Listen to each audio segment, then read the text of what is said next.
Good evening, everybody. I would like to call the May Economic Development. First on our agenda tonight is Dylan from Soil and Water. Good evening, everybody. For those of you I haven't met, I'm Dylan Sikowski. Tara, Alex, it's good to meet you. Dylan Sikowski, Columbia County Soil and Water. Some updates. So in April, we were busy with a couple tree programs. So we have our annual bare root tree and shrub sale at the district, and it's $2 a tree. And this year we sold 3,200 trees to our community members. And the goal of this program is we provide native trees, which are tools for conservation at home. And then we make the trees very affordable to people.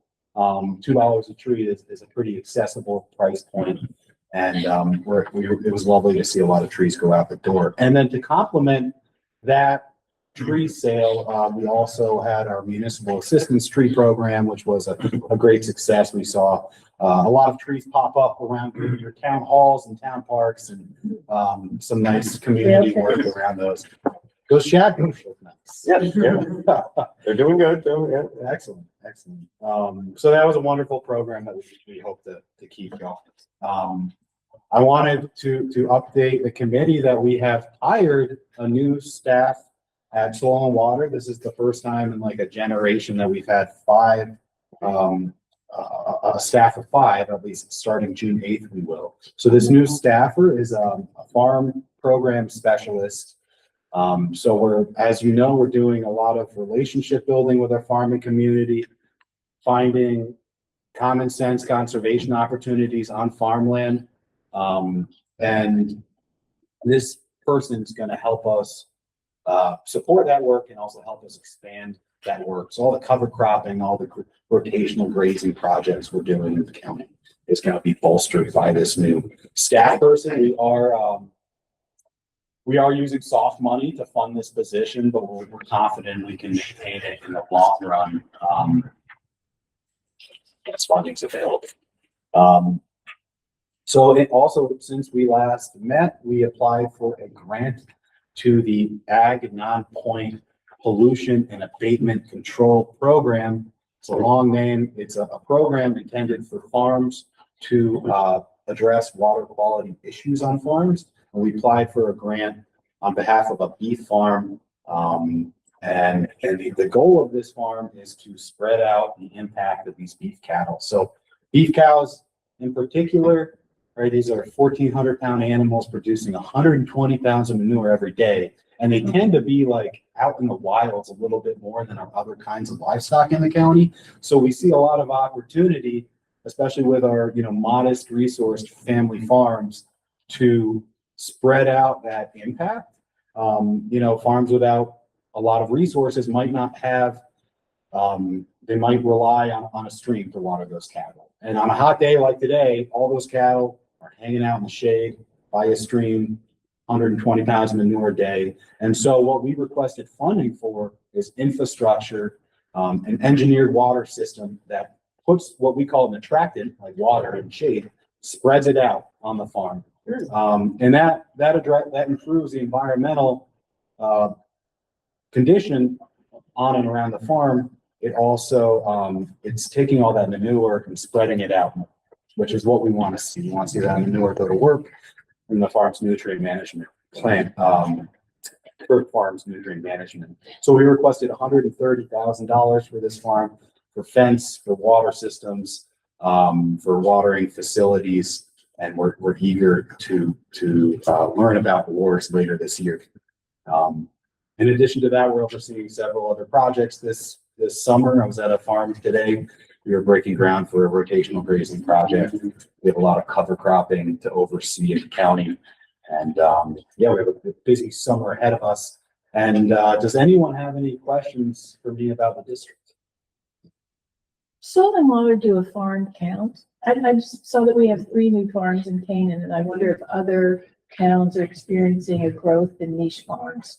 Yeah, I think the challenge with the farm count is what is a farm? Always. And is it like is there some sort of economic threshold? We see that $10,000 a year from from agricultural products sold. Well, I think that's always kind of figuring that out is tricky. And so I think how many farms we have is kind of subjective. Depends on what criteria you're looking I was at. just thinking about marketing, to me, that's the tourism kind of marketing thing, is to let people know that we have these new kinds of farms and which ones have farm stands. I know there's some farm stand before, but to just keep it out there in front of people that this is a dynamic thing that's growing. Yep. That younger people are interested in smaller farms that are more sustainable and with more niche products. Yeah, there's definitely work to get that information to people. I know the Harvest Connection, which is associated with some of our partners, is doing that. The Copic Grange is doing a lot of work to get that information out there. I think one challenge is I've seen lists go out that put down like, they list all the farms but not all the farms have a farm stand. So then you get these people trying Wandering in. to go shopping. Right. So yeah, some considerations there, but we'd be happy to work with partners around coming up with that list. Third. Yeah, Cornell is definitely a significant partner with that work. I just didn't know what entity would be the entity that would do that as some of their In other primary work. counties, it's a collaboration of like Farm Finder and Duchess is a collaboration between the county, economic development, or now soil and water, sometimes like the land conservancy, because if all of us pull the information together, it makes it easier to, but you have to create the same agreed upon metrical, what is a farm? So. Okay, thank you. And someone to commit to curating it with the turnover, right? Yeah. Thank you. Yeah. Shane, you weren't busier this month. You sounded like you were working 24/7 to get all these projects done. No, so finding time for family. Good. Thank you. Speaking of Dylan's bandwidth, I just want to say that he's been out to a number of entities in the evenings, taking time away from his family, whether it's for the Chatham Agricultural Partnership, the East Chatham Grange, the CAC in Chatham, and I'm sure he's doing that for many other entities in the county. So thank you, Dylan, for extending yourself in order to advance the good things that you're doing in soil and water conservation. Oh, my pleasure. Yeah, I think people are saturated with all the information out there available and all the media outreach. And so we try to do a lot of in-person outreach. I just have a Great. question. So I had a issue with a beaver dam and somebody suggested that maybe you folks would be able to help my constituent. With questions about, yeah. Absolutely. Okay, Yeah. great. Yeah, send them right to us. Okay, yeah. We can I will provide a make site that visit. contact, yeah. Yeah, that's part of, I think, late in the past decade or two, we've really focused on this farm work, but historically, the technical assistance to landowners, erosion, beavers, you name it, Yeah. we're here for that. Great, We that's still are. great to know. Any more questions? Thank you for coming in, All Dylan. right, thank you. Thank you much. Lisa from Cornell. Hello, everyone. So I've got the handout today for everyone, so let's take one and pass it around. Today I'm going to talk about two programmatic areas that, one, we received a great deal of our appropriation goes towards 4-H. The other is funded through other sources. But if you open up these pictures on the front, you'll see the rabbit clinic, archery, some of our fun showmanship, tractor safety. Thank you. So in the last 6 months, we finally had our first official meeting of our Think Differently 4-H club, and we've been doing a lot of open programs for folks on the spectrum in the last couple of years to get more energy and interest in that, and it's turned out to scoring very well. We have been competing in things like the Dairy Bowl, the Capital District. Our young people did very well, I would say, very proud. We really did a phenomenal job for the region, and Roy, who's our shall we say, our guru, Roy is 89. I don't know if you guys know Roy. Roy's 89. He was a Cornell employee who's retired, and he is the trainer of the teenagers, and he creates such a depth of knowledge, breadth of knowledge, that when they come out and they compete against other counties and their knowledge of dairy from A to Z. They really show like a beautiful, kind of growth of what they've all learned throughout their careers on their farms at home, as well as the educational side.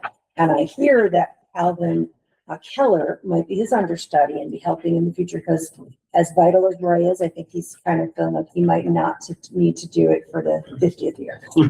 But we'll keep him on deck. So that's been really wonderful. Upcoming things that we have, in 4-H, a lot of things happening with our livestock clinics. We're doing a lot to help showcase the new, the energy around getting a new barn. So we're hosting a lot of clinics at the fairgrounds. So the idea being that that kind of gets more people out there before the fair to see how the spaces can be used. We have 2 new clubs, which are, well, one in each county, beekeeping clubs, which are really very exciting. And we're doing those so we have it on our campus in Hudson. So there's a lot of very exciting things happening with 4-H. Still, of course, we always need, I lead to each time, we still need more 4-H club leaders, but we've had some new clubs start up, which is very exciting. The work that we're doing with our programs in the school, with kids who are homeschooled at the libraries, work very, very well, because we're using that evidence-based 4-H curricula to help kids in STEM sciences in different areas. That then helps for their overall experience they're having as a homeschooler, to have different educators come in and work with the folks. And that's going very well and expanding. We're getting very good word of mouth on that. Additionally, we'll be going up to Cornell for career explorations, which, any of you, did you go to career explorations back in the day? Probably. I think so. I think it's what made you who you are. So it's a great program where they get to really learn from people in all the different fields that Cornell stateside offers. And we'll be having our sensory safe space at the fairgrounds this year. It will be the theme, you heard it here first, of agriculture. Remember last year we did forestry. So please make sure you come and bring folks. Thursday will be the sensory safe morning, which is when the lights are down. We have low sound, and it's a time where people come from all over the place, from multi-states, because they really look for these experiences for their young people where they can feel comfortable. So that's been going very well. So your 4-H dollars at work are going beautifully. We did tap into some final SNAP Ed funding, and we've been going out to the county to build capacity, because there's still a lot of food security challenges that are being unmet. So we've been at Questar. I'll be doing some at Galvin and at Hudson After School.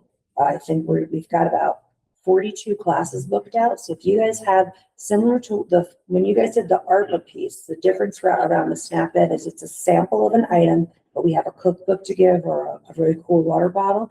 So if you know folks who are food insecure, we're still booking out. We have to do 100 classes by August 15th to receive the $53,000. It's a crazy hustle, but it's great and it's needed, and it's meant to be a bridge as we approach you guys in the future for increased funding on food security. The difference from what we did, remember, with the funding that you had given to us, the 20,000, we were going out to a program, teaching with folks hands-on a very healthy menu from the Cornell nutrition curricula, then providing some materials to come back with. Maybe it would be a blender or different tools, as well as enough to duplicate the recipe. SNAP Ed only allows each person to have a small sample, but they get some other tools. But we want to do this over the summer so that hopefully in the fall, we can kind of go back to what we know is a more evidence-based, effective way to get to change behavior. But you want to keep people thinking about ways to eat healthy, saves the county money, saves families money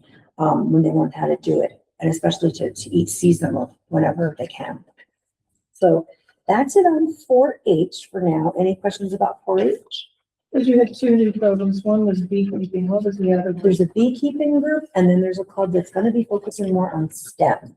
So they haven't fully formed, but that's what we've been reached out about. And so that's exciting. Yeah. And I think it was kind of a genesis from the library programs where there were kids that got excited about some of the presentations. So as you guys know, you guys do provide a good deal of our 4-H funding. We also go out and receive grants and contracts from other entities, which was getting more challenging in the current fiscal landscape of grants and contracts. So we have a wonderful, I think a lot of you that are familiar with the fair know Sarah, who's our manager. She's going to complete her 3rd year. And we have Becca, who's this phenomenal educator, Hannah, who don't get upset, but Hannah did FFA. And you know what I learned only a year ago? That FFA and 4-H are both Cornell programs. I always thought FFA was separate on its own. And so that was a little embarrassing. But so our 4-H is going very strong. And so yeah, and we also have Crystal, and we're hiring a temporary person to help us out with 4-H this summer. So Columbia County parenting. Is everyone here familiar with parenting and anger management programs? Yeah, okay. So the parenting programs, those come from a variety of sources, some where we build back the county specifically for programming, some is a Dyson Foundation, and other comes from other funding sources. And what this does is it helps people learn different skill sets to either bring their children back into their home, maintain their children in their home, again, sustaining families' mental health, their stress, their disconnection. It saves the county money when families can stay together and be healthy, and learning those parenting skills that a lot of folks don't learn because you don't have to take that you don't have to take it in school, and often maybe people are a little farther away or got other challenges in their lives that it should let them. And that evidence-based research really helps them with, you know, a lot of it's about redirection and positive reinforcement of the good behavior, so that in connection. So if children have been removed from the home, you want to work towards connection. And so Megan Gardner runs that program area. So there's some great programs having. She's going into the schools. Oh, we also because she helps us with this, we do our book reads. So we go out to a lot of districts and we do our ag literacy in the classroom. Anger management, that's for when folks are having a harder time. And sometimes people come to us because they feel like their lives are getting out of control, and someone's mentioned it to them, like, you know, maybe not this is, hey, a great idea for you, Brenda, but we were having coffee. But often this will help you diffuse situations, and a lot of our people are mandated. Also helps them to rebuild their family, bring them back together, and look at alternative ways of communicating and de-escalation, which are really important. Especially when you think about the amount of time people spend on their social media and seeing constantly reactive stuff and things that are very explosive. People mimic what they experience a lot and they expose themselves to. So trying to share how to stay off of that. We do a lot of mindfulness, a lot of walks in the woods. The archery program, for example, that is, you know, you're learning a skill that can help you in all sorts of ways, but you're also learning how to deal with your channeling your energy in a way that's productive. And young people and adults all need this. So the SNAP-Ed, again, this is what we're doing when we're out in the county. If there are places that you think that we could expand this, because the idea is that when we're out working with these groups, that then other groups will come forward, that then when we write our proposal to the county about what else we could be doing to help with the food security challenges, connecting everyone and providing those educational cooking courses, we then are connected in more deeply. So right now we've had a lot of success with the Greenport Manor mental health, as well as Catholic Charities. Again, the Galvin Motel Aldu, Quest Star, and that funding going away is really challenging for the young people, especially because that's where they were learning some really positive eating behaviors, which if you don't learn them younger, you think it's, so I'll give you guys a quick example. So if you take a fruit cup that you buy off of the shelf in a non-health food store and you read the ingredients, you'll find very little of it is actually healthy for you. And then if you make a fruit cup with a group of young people and you show, first of all, how much less expensive it is, and you have a blender and how much time that takes, it's a few minutes and you can make a lot of it at once and you can freeze it. But the items that they're buying, those one toss items, their cost 4 to 7 times the amount. But if our mind shifts about it, so young kids get excited about me, you know, take the banana and the apple and the yogurt and the, you know, other spices that you might put in, tahini for kids who can't have peanut butter, cashew butter. So it's the way that they take ownership of the food that they're excited about. And it's also major cost savings and overall countywide health, improves our health. On the parenting and anger management, I see you're primarily partnering with DSS. Do you have any open capacity for that? So as long as there's a funding stream, we do. So We're thinking about Together for Youth, which is now really focused on foster care and preparing families in the community to accept. So right now we serve we don't serve the CPS side and we are going to, here you go, Commissioner Gibson. We're going to write a proposal to him about being able to serve in some of these capacities because Catholic Charities is kind of the only one working on that side. And I think there's a wait list because there's such a need. There is, So we would love to be working more in that area because we do have the expertise. and they usually have funding for that. Yeah, so if you can connect me with I will. that would be wonderful. Any other questions? Thank you guys so very you. much. Thank you. Commissioner Colborne. Welcome to the table. And while Mike is getting settled in, in case anybody who hasn't heard, but our very own Mike Tucker was awarded a Lifetime Achievement Award by New York State Economic Development Council. Couldn't have done it without all of your funding, so. Well, that's, yesterday's news. We had to get that out last week because today's news, of course, is that the CEDC board this morning voted to appoint Don Spampanato as the new CEDC president and CEO. He's going to start on June 15th. My contract runs through September 30th. So I'm going to become a special project specialist or something. So that I can, give him. You've always been a specialist. Yeah. So I can give him the opportunity to come out and meet with you and keep things running at home, if you will. Before we have some reports on our activities over the last year, which we always do at the May meeting following our annual meeting, but we do have the resolution before you tonight. If you have the out extra copies. Everything's changed since Friday. The only we changed is, you may have seen that one of them had 2025 on it, the resolution, so we put 2026. And I have there too, yeah, they're in the same stuff. basically, I also have maps here if you want to share them. I don't know that I have enough for everyone. At the Commerce Center, there are really no sites left. And but we were out there recently and one of the other property owners pointed out to me that Columbia Tent was storing materials and items on property that was actually county IDA property outside the footprint of their existing parcel. So rather than, tell them to get off our property, I went and asked Dan Russell at Crawford Associates, could you make them a little bigger parcel and we could sell them some land?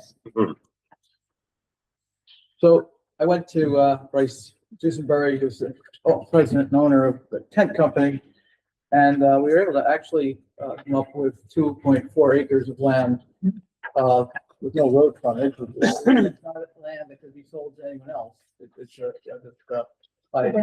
a boundary line adjustment.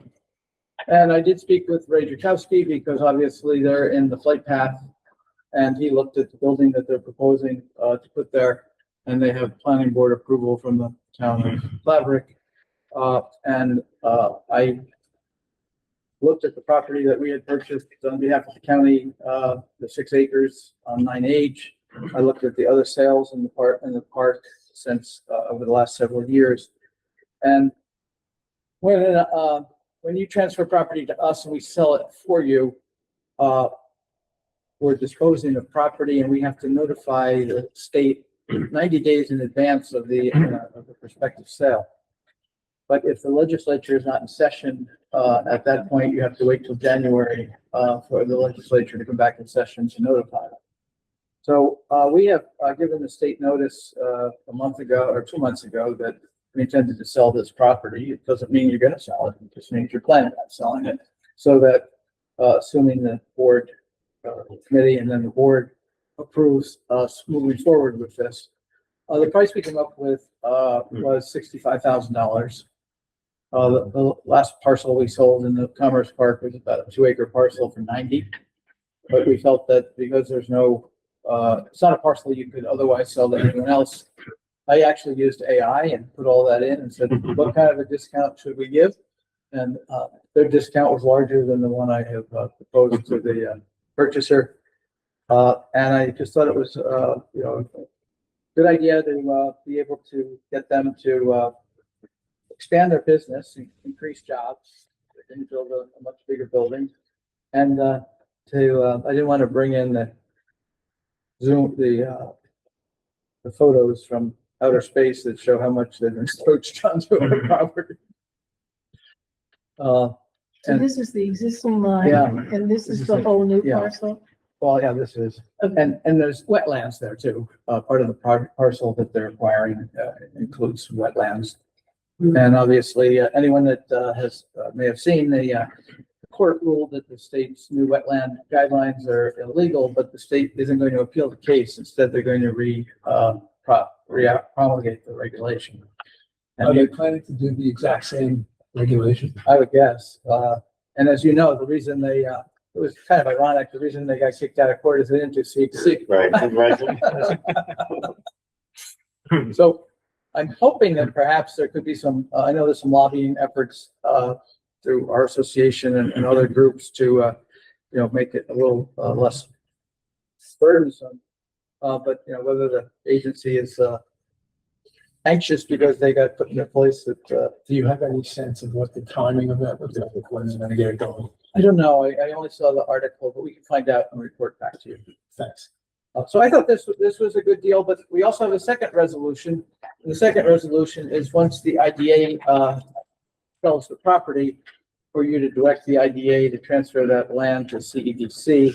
I do want to have you cross out at the bottom where it says for land purchase on the resolution that authorizes the agency to transfer the sale proceeds, for economic development purposes, for whatever you tell us you want to do it, but it's not restricted to land.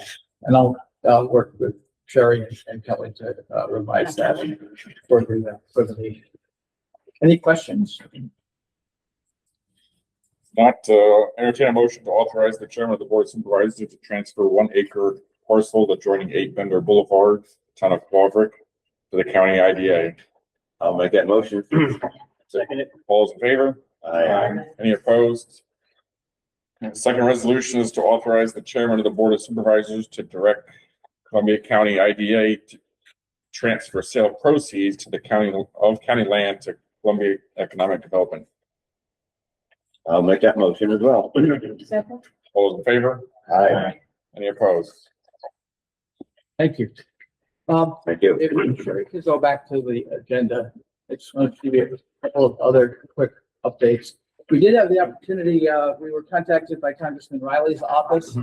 Currently, as you know, members of Congress get $10 million a year to give out through a grant program. The county fair has applied for a $500,000 grant for their new building. They submitted everything only to have someone come back and tell them that the House Appropriations Committee would determine that they would not allow not-for-profits to apply this year. And could the county IDA step in and be the applicant and then convey the grant money to the fair? Well, unfortunately, by law, IDAs cannot make grants, but local development corporations can. So I offered up CEDC after only being able to talk to our board chair, and the timeline was pretty tight.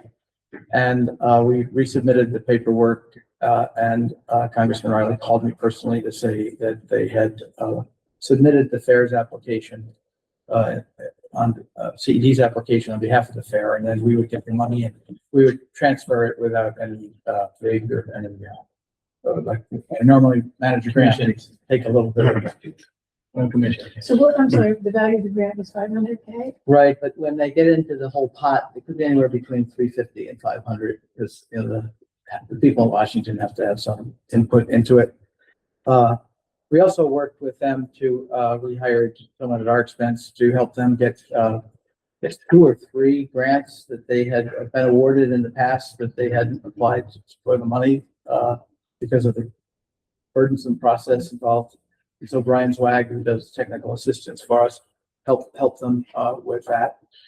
And also we worked with them in connection with them getting, the historic resource people down who wanted to declare the barn that they wanted to take down a historic site and, preclude them from doing it. And I know that the mayor and the supervisors were involved and, we didn't have much to do in that, other than give them some contacts. I, do want to assure you that before we agreed, to, be the grantee or grantor or the grantee, I did speak with our board chair, but I also spoke with the mayor because the mayor had asked us for a letter of support for a grant that he was seeking for sewer work. He thanked me for calling him, but he said he only applied because he wanted to get something for the village because he understood that fairgrounds weren't going to be able to apply. But if you could do it for the fairgrounds, he'd step back and pull his other grant. So again, good coordination. To the 300 to 500K, what percentage of that is the overall funding and how? I know you said you More than more than 50%. 50%. Yeah, Well, 500. Right.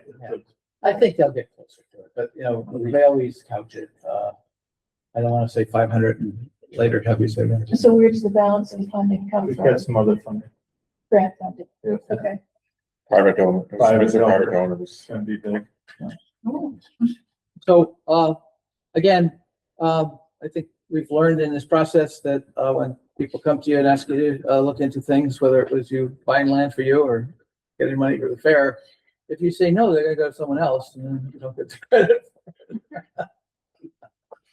Well, good work, Mike. One of the things we're going to attempt to share with, in the transition. Broadband update, you gotta love this one. The federal government finally, issued a, approval of the, provisional award of funds to the providers that had, submitted for the remaining 500 or 600 addresses in Columbia County. And I think we reported at the time that, they had to file their, proposals, that every address had one or more provider looking to be the one to provide that service. Right now, the only two that there were three providers in the county that submitted, and that was Consolidated, which now has a new name, Fidium, and then Mid-Hudson did not apply. But Archtop did, and Skylink. So about 80 of the 550 addresses went to were to be allocated to Skylink. The bulk of them were being allocated to Consolidated, and some to The interesting thing is, the Skylink 80 were in Canaan and 11, and where we believe the federal funds from then Representative Delgado completed those work. But so, we're really close to, we're probably under 500 now. But it looks like everyone else would be able to get, if the feds provide this money. I told a friend in the governor's office that, why did she have to put out a press release? Because now Washington will know that the money might be coming and they'll try to stop it. But only to then, wish I hadn't said that, because Elon Musk apparently petitioned the FCC. Why spend any more money on hardwired infrastructure when I can provide satellite to all those people? I don't know what the FCC is going to do about that. I don't know, but I do get calls regularly from residents who are looking to see when they're going to get connected. But you have to remember, we went from 4,000 unserved addresses down to where, if you take out we never reported any of the addresses in the 4 towns that were going to be served by Delgado's money, in the event that somehow one got missed and they said, oh, you took them off the list. Mm-hmm. So we do think that there's some pushing in the 500 number, but again, we're not going to take anyone off until they spend the money. So we'll keep you posted on that. I'm optimistic. Did you hear any more about Archtop coming into Stuyvesant? They were coming up 9J there, then they stopped right at. I think it went out and they had to raise more capital. Okay. And, I They just know, kind of disappeared. Last year they called them on to come Yeah. talk, I but know they built a, I don't know what you call it, a substation. yeah, a little pod thing there on In the, yeah, Stockport. and- right at the end of the line, but So is the money limited to infrastructure, the federal money? It's to those, it's infrastructure to those addresses. Okay, Uh, so we were still wrestling with the concern about reducing rates for certain competition, communities, right? yeah. And, yeah, older people and people with lower incomes. we participate in a state coalition of digital equity, and, that, some of the other people in the county have been participating in as well. And those are issues that are discussed there regularly, and I think it's going to be where Congress will either require the providers to provide packages, that would serve, that constituency or provide funding to help. but they don't share that well I know. openly either, so you gotta work at that. The other thing we're doing on broadband is, remember they gave us $120,000 grant. We had to put in, 15,000 a year to match, it was like code grant. And it was for a program that was going to provide, how to use the internet once it got, established. And libraries and nursing homes and schools and things that, I think by this point, are kind of beyond us. So I went back to them and said, could we use that for a wireless study? And they agreed. And what they did is it was clever. They had hired companies to go out and do a wireless study, and they had us backtrack what those people did to test out whether that data was accurate. We hired the same consultants that we hired to go pole to pole on broadband. And what they did is they bought 3 burner phones, and they did 12 locations in each town based on distance gaps where there were distance from existing towers. And obviously it's the eastern side of the county that's Always. always, except for the dip between going from Hudson to Germantown. You're Right. never gonna get service there. Did they do all 3 service providers? Yes, Spectrum? yeah, Okay. then they had a burner phone from each company, and the state's very intrigued with the results. But we only got them to agree to do, and I didn't want to do more than this in the first instance, but the first 60,000. And so we're now in the process of asking for the reimbursement for paying for this study. And we submitted a proposal for the second phase of the study. And again, like we were with broadband, with the 60,000 that the county gave us, by hiring in a small county, you could go out and look at the 25,000 addresses, see if they were connected or not. If you're in a 260,000 person household county, you can't do that. But it kept us at the forefront of the discussion. And I think, when the director of when he did his virtual forum here on broadband for us, so he had us at the front of the line, and we wanted to be at the same place on the cellular service. So what percentage of people in the county have 5G? I don't have that, but I can get that data for you. I'm just wondering what the gap Is is. the what we're first trying part to of get. that study included? The first First part half, is, yeah. we just submitted it, so we can't release the Okay, data yeah. until they review it. The other things that you're all seeing is, fights over data centers, fights over, battery energy systems. There's a, move on in the Adirondacks that I'm watching where towns are implementing, moratoriums. There's a site in Kingston where the high school I went to, they want to tear it down. It's an abandoned high school and put a battery storage system there, which created a great deal of controversy. And, I think that, in addition to the large solar projects, to the extent that we can be helpful going forward. I know initially we talked about 5G and whether that should be restricted. So I do think those things are on your plate, but if there's enough interest across lines, perhaps there's some coordinated role we can play to minimize, each of your own zoning and can provide any resources there, we'd be really happy to. Only fear we had with this study for phase 2 is that they're gonna ask us to help go find sites to solve the Right. power problem. And I think our board's a little reticent about that. I think that's the message I'm getting from the state. My planning board chair recently went to that 3-day seminar in Saratoga on that, and on battery storage issues is that, we can either adopt regulation that allows them, or they're gonna hand it to ORES and let them do it. So I'm afraid that's probably where it's going, and I don't know. So we're gonna work on battery storage instead of increased capacity? Well, to use the capacity we have, I think is a better way to say it, Well, it is one way to say it, but the problem is capacity. And Right. I think battery storage will address about 20-25% of that. It doesn't address the root problem. And if you get it, you don't want to use it all on a data center. Well, that's the next thing is, right. I mean, I'm not. But AI saying just told you how to give a discount back to a potential purchaser. So Right. An invaluable resource, so we need to build monster facilities. Yeah.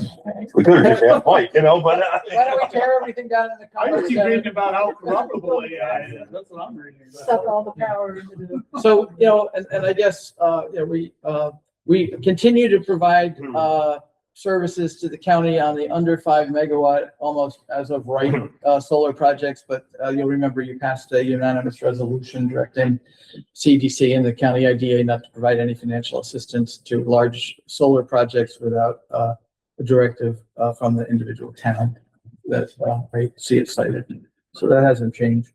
The housing, update, I circulated, to Supervisor Naughton Adams with respect to their role on the housing task force, the job description for Chris's replacement. Chris is working hard for us, 25, 30 hours, meeting with him and the new president of Patterns of Progress on Thursday. That's been working out well. I think the concern was I didn't want to go out and hire someone and have someone new come in and take my job and say, I won't use WTF. Right. So I thought, and so John is going to review that job description and we'll be ready to put it out. On the micro enterprise grant program, you have the public hearing and passed the resolution at the last meeting. I reviewed the final application today. We're going to submit that to the state in the morning. And that's the program where we can give up to $25,000 of grant money to individual companies. There's some rules. You can have to be 5 employees or less, including the owner. You have to have 1 or 2 who are moderate income worker households. And you have to go through some, the projects have to go through an environmental review unless we've tried to keep people away from construction so that you can pay rent with it. You can do almost anything with the money. And we like to package it with a $15,000 to $20,000 loan. So if you really understand cash flow management, you can come in and get $40,000 or $50,000, but only owe 25 back or 15 to 25 back. And what's the interest on those loans now? We've been doing loans at 7.75%, which is a 1.5 lower than a bank. And the people that we generally work with we have a 650 credit score. And most banks on small business loans aren't looking at customers with that kind of a credit score. We're also going to attempt to partner with the Hudson Development Corporation. They came to us and asked if we would, they sold their CAS property and they're sitting on $3 million. And they came and asked us if we would manage a loan fund for them, for businesses in Hudson. And I said no, because 40% of our loans are in the city of Hudson and we collect we earn the interest on those loans, where they would pay us a fee to manage the loans and process them so they could earn on the interest. But I said, we can't say no. So what we've done is we're allocating $250,000 of available funds to lend, and we have about $1.3 million available. And we're going to try a program where they bring us a client, and we close the loan, they'll get 25% of the interest. And on a $250,000 over 5 years, there's about $50,000 of interest that we earn, and we're going to give them about $15,000. But yeah, we couldn't let them come in and, Compete. compete with our, franchise. So what happens to their money? Well, they're having a meeting right now, and there's some discussion that the mayor was suggesting that they buy the Dunn warehouse if they don't want the private sector to buy it, but let's not go there. Although it's been 15 years and they can't figure out what to do with it now, but. Well, I got in trouble when I first came because, I said that the Dunn someone said, what's the Dunn warehouse worth? I said, it's worth whatever the business that, it will use it for. So if it's an upscale restaurant, it can pay more than a shack to sell a snack bar and rent kayaks. But, you know, someone called me the tin ear outsider at that time. This is, as I said, the time of year where we always have you update on how we've done. And I brought you copy of Just keep going. yeah. And then we'll go to the left before that. I didn't go to the right for any particular reason at first, but.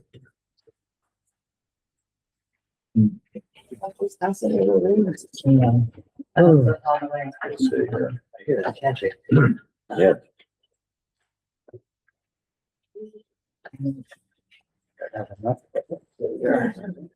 You have an extract left. Yeah, it's up there. Let's see here. Otherwise I have to read everything. Share. I have a couple more, but I have two more. I have two more. Thank you so Mike, do much. you have another copy? Yeah.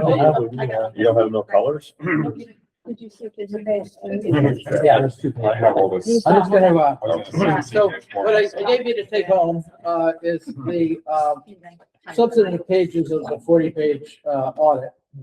But if you open to page 3, it should go to page 5. because Yeah, the second page of the package. Just trying to keep us on. Yeah. That's right, yeah. Don't look at all the numbers. Just look at what I'm talking about. Well, it's on our website if you want to go into the notes, but, our total assets are up, almost $215,000.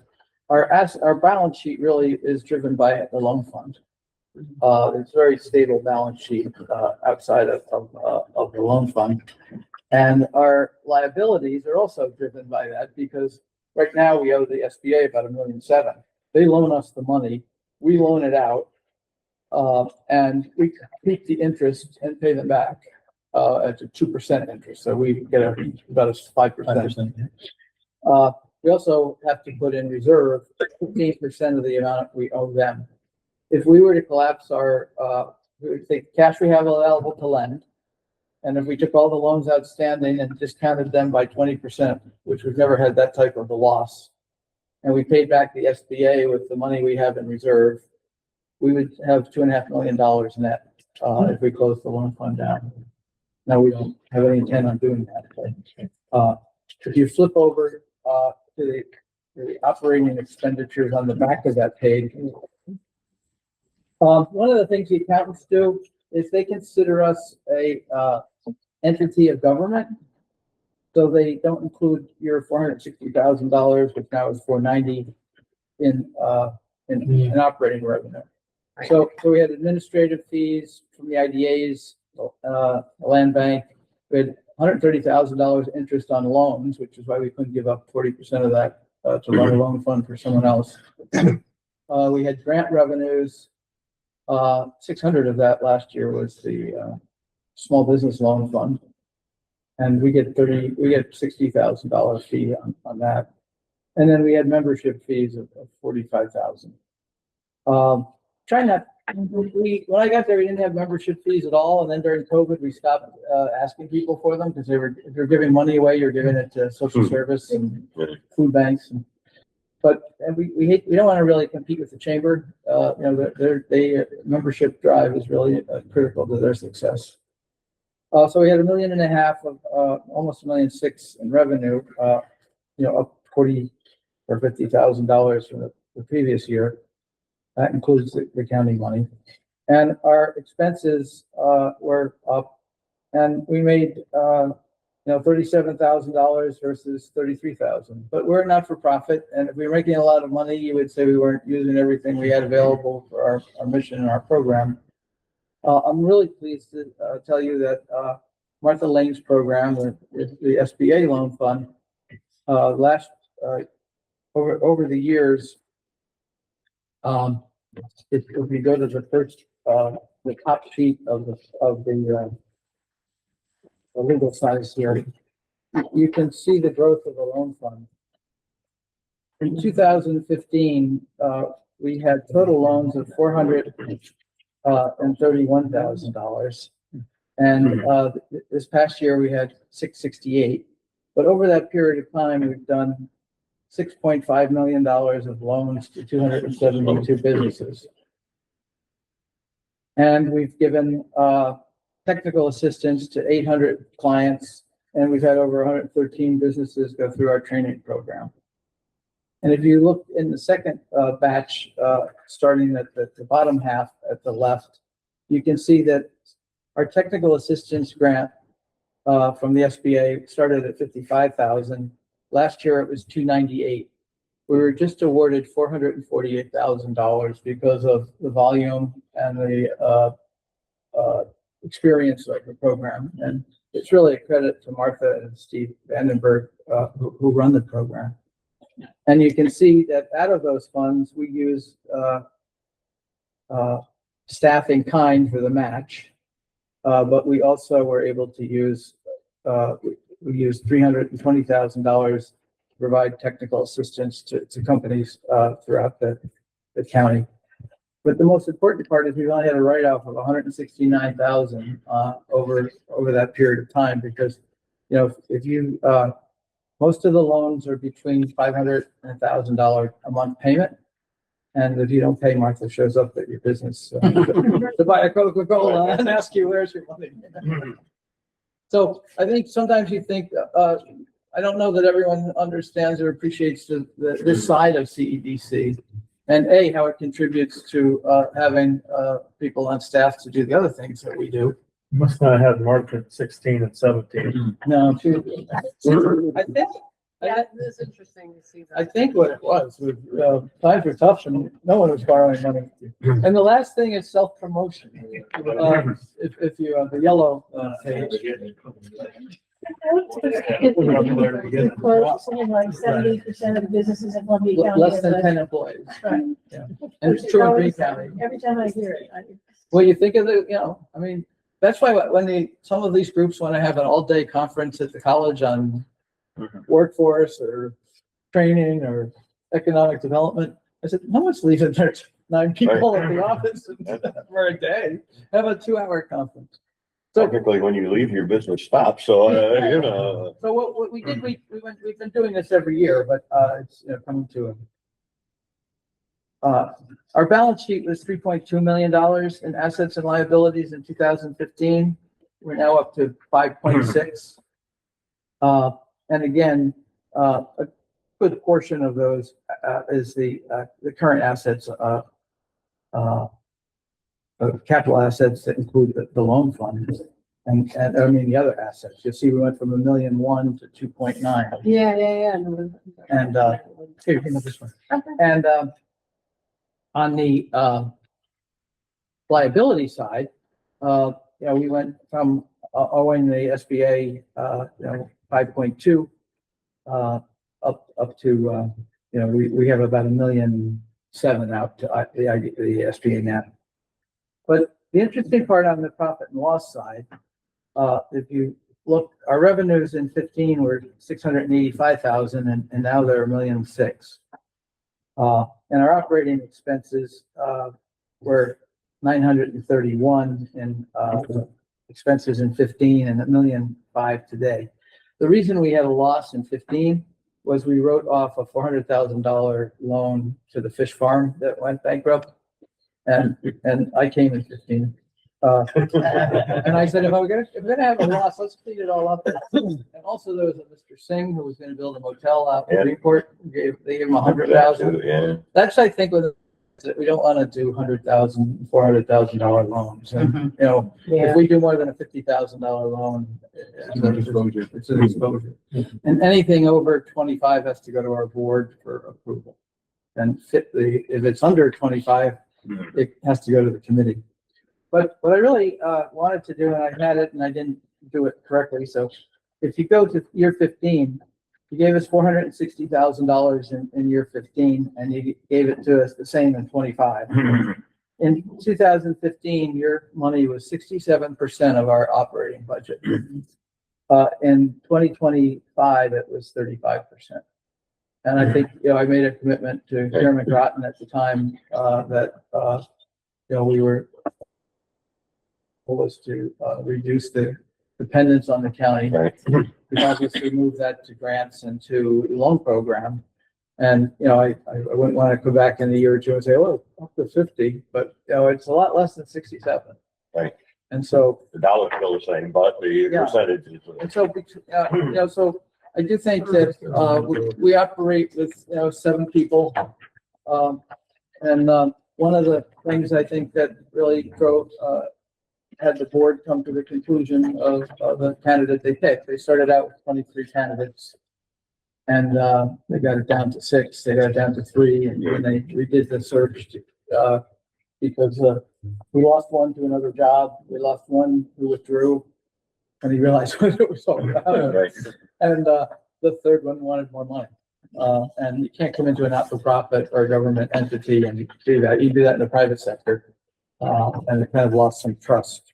So, but I think John Spampanato has the capacity and the ability to keep the planes in the air. We have a lot of things going on. I think that the board, I'm appreciative of the board's willingness to let me stay for a transition, but I can stay in and run the back office and he can be out meeting you and identifying some of the new areas that you want to focus on as you go through the next 5-10 years. And I know you can't talk about an employee's age, but he's 58, and he's got a good run ahead of him, and that's nothing that you couldn't find out if you Googled him. Right. What do you spell his last name? SP. Let's see, I have the, Here, we have the. There's a whole guy out there. It's in the, package. Yeah. I met John this morning. I have full confidence that he'll be able to handle CEDC, especially with Mike sticking around until September. Well, and one of the things that we've got that I'm doing is I'm helping I'm working with you at this point with respect to what your plans may or may not be with respect to 620 state. I've got a $1.5 million grant that we're working on with Greene County on brownfields. We've got 2 IDAs, each with $40+ million of potential projects that have been approved, let alone additional projects that we have 2, a $40 million hotel at the Elks Club and the $35 million project in Claverick at the old Claverick Institute. If you had to come in and start focusing in on all of that day-to-day stuff, I think it'll be really a good partnership. And as I mentioned to the former mayor, Tiffany Martin, if she can become the mayor's mayoral aide, I can become the president's aide.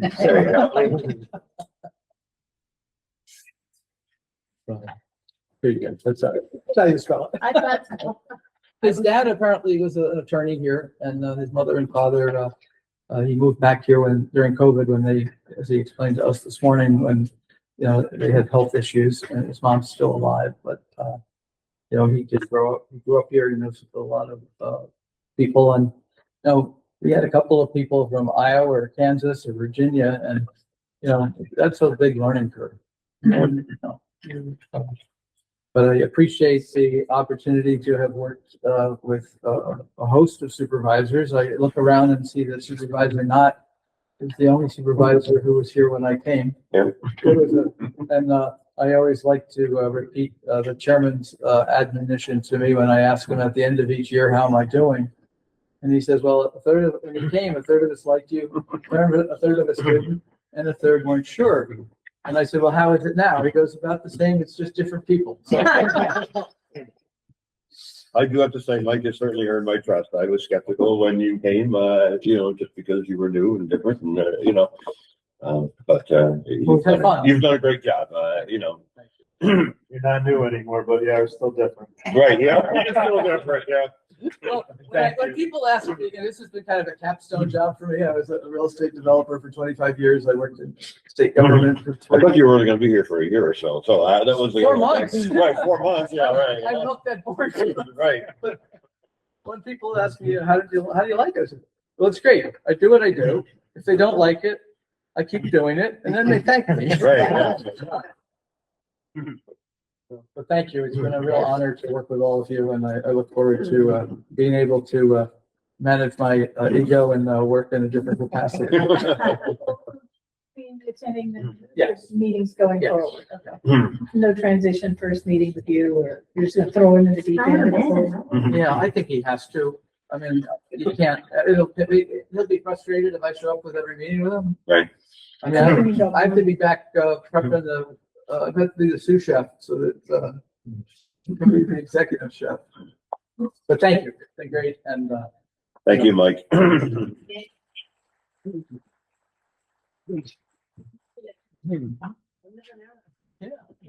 I can honestly say, Mike, if you, being CDC, you've certainly made my job very easy. It's been a pleasure to work with you. thank you. Well, we had Supervisor Riley and, and he was all about broadband and but housing. We still want to work on childcare. I think you just have to get a developer to come down and build a center, and then you can, because right now there's no facilities, let alone. We did work with the Hudson River Bank and Trust Foundation, and they did give $500,000 to the group that Johnny Hunt and Sarah Code Bennett put together, and to bring up the people from day one in Poughkeepsie to help train people. And we're hoping that that'll be a good program. But it's 6:03, and this is. Any other supervisors have any business to bring before the committee? Thanks. Yeah. I'm Is there a just- second? All in favor? Aye. Any opposed? Thank you for coming, everybody. Thank you.